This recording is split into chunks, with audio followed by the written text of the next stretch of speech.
Hi, I'm Traynor. I'm James Miller. In this video podcast, we are discussing gerrymandering and the positive and negative effects it has on society, as well as distinguish who should be responsible for drawing congressional district lines. The origin of the word gerrymandering comes from Elbridge Gerry, governor of Massachusetts, who first oversaw the manipulating of district lines in order to gain a party advantage. The manipulating of district lines looked like a salamander. Therefore, the term gerrymander was created. Gerrymandering refers to the process of carving out legislative districts for political advantage.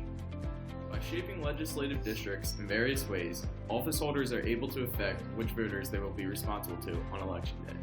Every decade, district reappointment is required by a set of 1960 Supreme Court cases. If you're a legislator who's in charge of gerrymandering your state, your goal is to win many districts by a relatively narrow margin and lose the remaining few by a landslide. In Florida, voters in the 2010 election approved a measure that outlawed drawing a district to benefit an incumbent party or politician.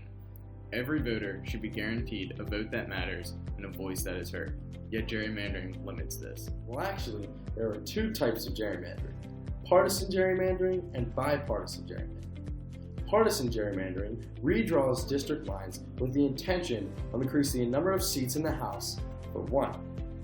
Bipartisan gerrymandering seeks to protect the incumbents of both parties by making every district safer for either a Democrat or a Republican. But the main goal of gerrymandering is to serve the self-interest of the party in power.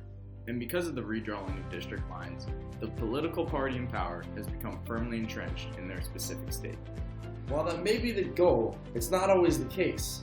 Democratic redistricting schemes in several southern states actually made the Democrats vulnerable to Republican gains.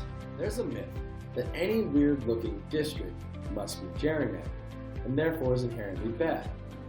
Fair Vote attempted to create a state with balanced district lines, and the result was weirdly shaped, like this. While the initial gerrymandered lines looked perfectly normal. Although that myth may not be true, the main goal of gerrymandering remains the same: to draw district lines in favor of your political party. Although voters cast 1.7 million more votes for Democratic candidates than for Republicans in the U.S. House of Representatives race in 2012, according to the Federal Election Commission, Republicans gained a 234 to 201 majority in the House.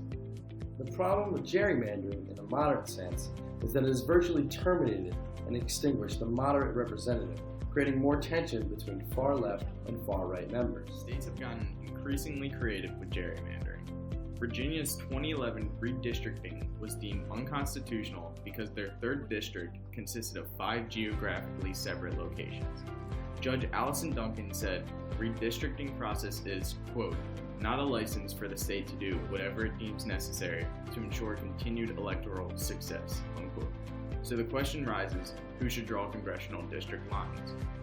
Because of states' manipulation of these lines to favor their own political party, it would be best for the federal government to draw the congressional lines.